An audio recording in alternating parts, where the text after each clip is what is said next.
dans la peau d'un captif. Il sait que ça ne sert à rien.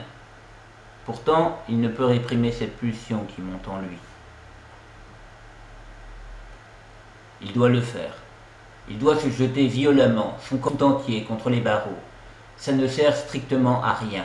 Sa chair ne fait que rebondir contre les épais barreaux de fer. Numéro 8, qu'est-ce que tu fabriques? Les cris de colère du gardien résonnent dans le couloir. On n'appelle jamais les prisonniers par leur nom, uniquement par le numéro de leur cellule. Kem est le numéro 8. Kem ne dit rien. Il préfère cogner son épaule contre les barreaux. Les barreaux de fer massif ne bronchent jamais. Il se contente de laisser une douleur assommante et lourde sur les muscles et les os épais de Kem. Immédiatement, au lieu de crier à nouveau, le gardien souffle dans son sifflet et les autres gardiens rappliquent de leur poste au pas de course. Numéro 8, qu'est-ce qu'il te faut pour comprendre? Tu veux aller faire un tour dans la cellule de disciplinaire? Ne me regarde pas comme ça. Essaye de résister et je te garantis que ton séjour ici sera prolongé. Assis sur le sol, les jambes à moitié étendues, Kem ignore les cris des gardiens. Il est allé dans la cellule disciplinaire tellement de fois. Il sait qu'on lui a collé l'étiquette de prisonnier à haut risque. Mais il ne peut s'en empêcher. Quelque chose le tourmente au fond de lui-même. Une chose piégée quelque part à l'intérieur de lui bouillonne et se contorsionne. Alors, il paraît que toi, tu es un héros de guerre, dit un gardien. Et tu es bloqué ici. Alors, soldat de pacotille, qu'est-ce qui se passe? On n'arrive à rien sans ennemi en face de soi? Le gardien à côté de lui se moque de Kem en riant. Dommage pour toi, mon pote. Aucun ennemi ici, aucun allié non plus. Tu es enfermé tout seul.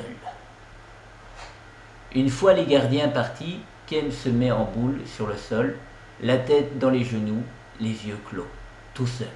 Le gardien avait raison. Je pensais être habitué à vivre seul, au combat, sur la route, mais la solitude ici, en prison, est plus profonde que toutes celles auxquelles j'ai dû faire face, et bien plus effrayante.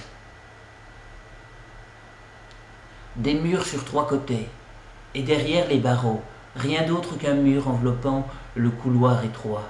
Cette prison a été conçue pour que les prisonniers ne puissent pas voir les autres, ni même ressentir leur présence.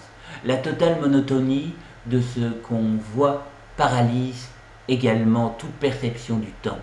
Kem n'a aucune idée du nombre de jours qu'il a passé ici. Bien sûr, le temps s'écoule toujours, mais sans nulle part où aller, il ne fait que stagner à l'intérieur de lui. La punition qu'inflige la prison à un homme n'est pas de lui ôter la liberté, ni de le forcer à vivre dans la solitude. La véritable torture est de devoir vivre dans un endroit où jamais rien ne bouge et où le temps ne s'écoule jamais. L'eau d'une rivière ne va jamais croupir. Enfermé là dans un bocal, et c'est précisément ce qui arrivera. Ici, c'est la même chose. Certaines parties de lui-même, enfuies au plus profond de son corps et de son esprit, dégagent peut-être déjà une odeur pestilentielle. Parce qu'il en est conscient, Kem se relève et se jette inlassablement sur les barreaux. En faisant cela, il sait qu'il n'a pas la moindre chance de briser un barreau. Il n'a pas non plus l'intention de s'échapper de cette façon. Pourtant, il continue, sans relâche. Il ne peut s'en empêcher. Il doit le faire encore et encore, juste avant que son corps ne percute les barreaux. Pendant cette fraction de seconde, un souffle d'air frappe sa joue. L'air immobile bouge, ne serait-ce que pendant ce court intervalle. Le contact de l'air est la seule chose qui donne à Kem une maigre notion du temps qui passe. Les gardiens accourent, le visage noir de colère. Maintenant, je peux voir des silhouettes humaines à l'endroit même où il n'y avait rien d'autre qu'un mur. C'est suffisant pour m'aérer l'esprit. Ces gardiens ne le comprennent donc pas? Très bien, numéro 8. Direction la cellule disciplinaire. On va voir si 3 jours là-bas vont te remettre les idées en place. Kem jubile à l'intérieur de lui-même et sourit en entendant les ordres. Ils ne comprennent donc pas. Je vais voir autre chose, le temps va recommencer à s'écouler grâce à eux. Kem rit très fort. Les gardiens lui attachent les mains dans le dos, lui mettent des chaînes autour des chevilles et ils partent pour la cellule disciplinaire. Numéro 8, qu'est-ce qui te fait rire? Oui, ouais, arrête ça. Ou ça sera encore pire pour toi. Mais Ken continue à rire, il rit à plein poumon. Si je remplis mes poumons d'un air nouveau, cette puanteur va-t-elle disparaître? Ou mon corps et mon esprit sont-ils déjà tellement pourris que je ne pourrai pas m'en débarrasser si facilement? Combien de temps vont-ils me laisser enfermer ici? Quand pourrai-je sortir? Sera-t-il alors trop tard? Quand tout en moi aura pourri, deviendrai-je moins un homme qu'un corps? Deviendrai-je un de ces cadavres que nos troupes abandonnent sur le champ de bataille? Ken peut à peine respirer. C'est comme si l'air extrait de sa poitrine et que la douleur atroce qui en découlait le faisait revenir du rêve à la réalité.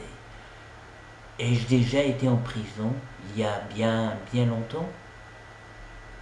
Se demande-t-il à demi-mot, errant encore entre rêve et réalité. Il a fait tellement de fois ce rêve, ou plutôt ce cauchemar. Au réveil, il essaye de s'en souvenir, mais rien ne lui revient en mémoire. Pourtant, une chose est sûre, l'apparition de la prison et les gardiens dans le rêve, et des gardiens dans le rêve, est toujours là même. Est-ce quelque chose que j'ai déjà vécu? Si oui, quand est-ce arrivé? Il ne peut pas le dire. Quand il est bien réveillé, les questions qu'il s'était posées entre le rêve et la réalité s'effacent d'elles-mêmes de sa mémoire. Il se lève dans un cri, la respiration saccadée, le dos de sa main essuyant les torrents de sueur sur son front, et tout ce qu'il reste, c'est le frisson de la terreur. C'est toujours comme ça. Aujourd'hui encore, il marmonne des choses en essayant de déterrer le moindre souvenir enfui dans un coin de sa mémoire. Quelle vie ai-je pu vivre par le passé, aujourd'hui encore? Quelle vie ai-je pu vivre par le passé? Fin.